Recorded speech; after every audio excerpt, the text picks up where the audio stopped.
Adom TV Badwam na ohwe no yeda Professor EK Wallace eni ni team no ase padibotwe na fe Sergio Manicho yeda omase de du so no nkomo ahodo bi e wo ho e wo se yedi na no pay na fe yem birthday for no so aba me wo ye Dr. Time da so e wo ha yede no ba be di enkomo de oyede aboa apomode ze de abaso den de mze Oko China say he say baby see a friend any dog ya mu ache mu akwaba ya na bi aboko de adwuma mu so adwuma ya boko ye de nyame ase pa Dr. Time da so da so hu abaso bode na agusoji animunyam kanyankopon nia ode Dr. Time da so hyase ne de ya ba biduro no mimpona mensu se meduru sa to bi ba esanse nyankopon tumi ade nyina yenti ena yeduru ha abaso body de ewiase nyina ba bia ehun ne pa ye ana no nkrofo ka ma from Senegal o go get ye free ha na ba mse ena bebe Senegal nyina mo hwe yo so doctor oba Adom TV enti yehwe ni nyina wo Senegal ho wow enti dwuma nyankopon nam Dr. Time da so di no Dr. Time da so na dwuma yefo ama onyankopon anim onyam adadi na yale sa tumi a owo fruit no adadi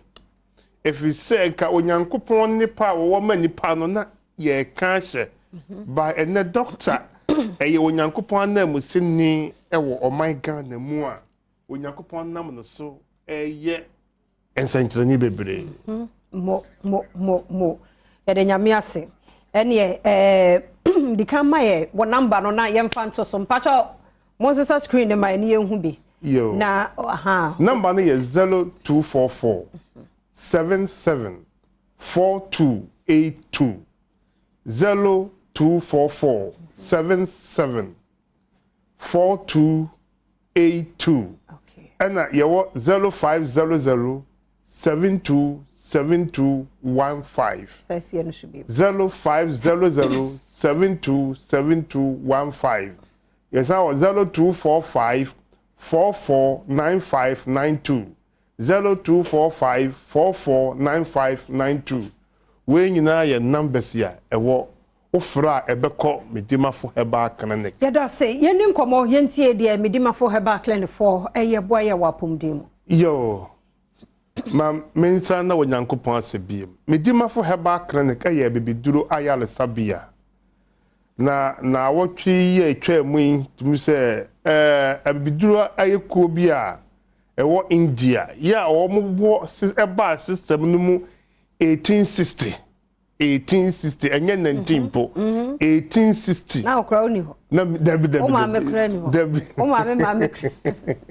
yina obi eni ho na Adom TV kura mpo nyama na no po eto o monsa fure doctor o monso hu doctor ne pa oye ento monso person o monso Ghana bibi do because wo hwe TV so adanse ya nkrofo adie ene eya na kese obi gina TV so na okura ne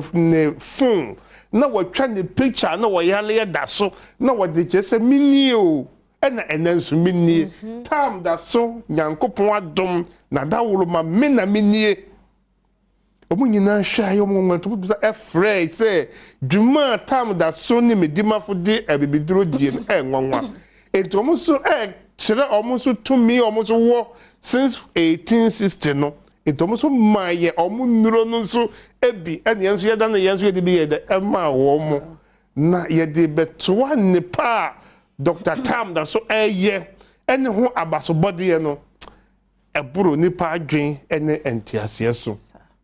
na me ka kire oyalefo bia se obi oyale wo tie mi bia na wo he bia se onka na komanto no yem eni da so aba ma oyalefo bia nya eni da so se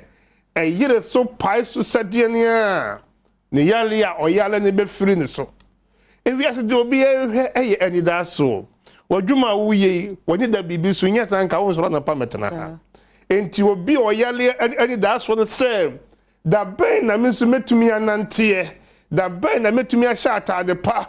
because obo ha wa packing him bebre nso oyale ontimi nhye bi ontimi ntu kwan ne ka ezifie nyina ezifie kwa enkrofo na de ko ebenti wono na ni da so say da bi da ko bi obesole atenani no na odafama wa sole anante ene no oyarefo bia ani da so na ene onyankopon adom nam Dr. Tam na so akere say oyarefo bia enya ani da so say ne ho betono na ne ho ebetono no say enye se otefaako na ne ho etono gise wutu na mo be piem wo kumase ebu akwa agogo Dr. Tam da so doctor wo sha nansa enenum ken nonsia ne bre empa ho na ya safo na admoni edi Dr. Tam da so be piem wo kumase ebu akwa agogo na Dr. Emfa Tam ento yalies wouldn't say enche September no ye kandada do beba enokre achede chenchen no san ba bekoso ye doctor osaw yale na osan chawade osaw yale no o chaw TV o tu ensu amon ye nti bi da gise doctor na da bia wode onyankopon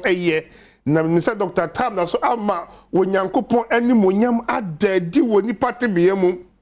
me say efidie se yale bi ni eduru ba gidia ye wonu wo ye nyankopon mu se onyankopon tumi sa yale nyina na sa asem we nipa bi ntiase na bebere wo ho a wo mo da to se edende na nyankopon tumi sa yale nyina na die nipa ehwehwe ye de evidence se obehu se ade na waka ne enie Doctor kwaje abasobodi ewohin enie utena ha do wa no kan internet etoda ne yeseseri na de ababegu ho na nipa ede ye ne de ehuniema ekoso enu nti de nipa he se ye behu se eyampa na time da sonam onyankopon to me so ama nipa nyina aniwa ehunu efi se ebubuafo enante anifrafo esina panie stroke diabetes pressure hepatitis yale nkaye we mu nyina entatia case na doctor se fosika kakra bi kakete say because ena medim enga kan ye say asikafo na etimisha obo ho yale ba na de Dr. Tam da so wonu a owo bie wonu a oni bie die onkura bimpo meni madwumefo nyina kasa se obi ba Medimafo Herbal clinic wa ba be di lie obedi lie no onkura sika wate dinze Medimafo ena oba se nipa we emma nipa no nkofie kwa ne yele na wode ba ye ne manaduro na ne ho ntono obekwa akodi adanse akere afoforo a owo bi amomoso ye de aba sade Medimafo Herbal clinic tienti enne di owo bi ho tono di woni bi ho tono gise wo bi a wotefo akon wontu ana mo yentimi ntoa wo ma wo fie emmesa wo yare gise watu ana mo abakumase ebu akwa agogo na aboa pesese edidi kwan empo nwante se ayaresa kwan a wokọ ama doctor de nansa ato yare so ama ho ayde ato wo na wo se ewa me kachiro obi bia se wo hwe me wa paga na vrongo tema maybe be out here no say asoyen eye ba ko pe ye nyenye announcement say en kan ye September na ye be me pa chow enedie ba international doctor September will be akra enti me yale ye twen ye mfa yale entwen yale no ntimi mfa ntwen da say if you cry a chinampo na mi bi enkran na wo yale afaka bla kumase ebu akwa agogo na Dr. Tam on for Tam and to yale so baby yala wo hemi bia be piem bema wo ye bema me pacha eniema nkoyi ma bema no wasi ni tirase me taka kire bema se bema bia wo kwada anajo ade e bekia efri no na bre mu kono opa tiwani na hwe wo bema no se wo bema no wada na oka wo se woni wudi nkra ye dey akọ owuom se wo mpese bema no no bedi nkra na onu na ba ye ntise se woni wo na esan ekọ owuom dia gise wo de wodi kirem kuma se ebu akwa agogo me pacha oba ope ba Dr. Tam da so ena na woduro yen jisika da bia metena ha kam se enye nom bi bitua bi se bi di bitafre bi fa bi koyen fa bi koyen krakra ne nkatekwan bia etisa tot ba ko pe odigu wanum guna na judu mienu wonum wia na woni wukunu ahia mu hia ba kunu wia mu hia biem kosi se bosome beso a wo ankasa wo se nyinsen aba betom nyinsen betom wia na waba bebisa na wode aduro no ho aseda yede aba sa na etie wo kumase ebua kwa agogo me ka kire hospital na etwago sa hospital na etwago no ya sorry ana se enya sole patients nko patient ko enne sabre nyani na kohwe wow me ka sa na no Monday me ko dura adwumam before na 7:30 na wo hwe dan kakra kai inside na ayema ama valanda mo ayema ma enipa na pia bontia 7:30 anopa because we wa bin say wo beduru ho nonsia wo beto so 200 if you say doctors no so does nti uba me hwe nipa no doctors no ye be 5 and 6 obi so beto na nim bia time no be kan empa ho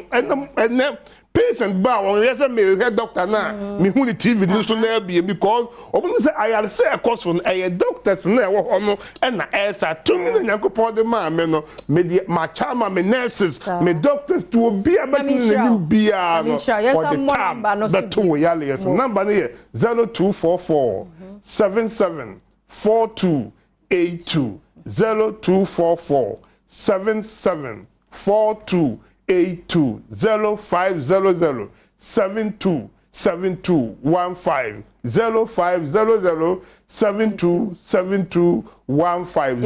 0245 449592 0245 449592 we nyina ye kumase ebua kwa agogo oyale safo ene ewurade na onam Dr. Tam da so obesaw yale ena yenya no wabeboy wa kire ye mesro koho entwen se ye bebie bi wo ba bi ansa ne ya no waka no era doctor se papa nti ene ne nkomo no ye de besi ha me yentwe homra na ye birthday fo no so ye kwaba na fe ya toso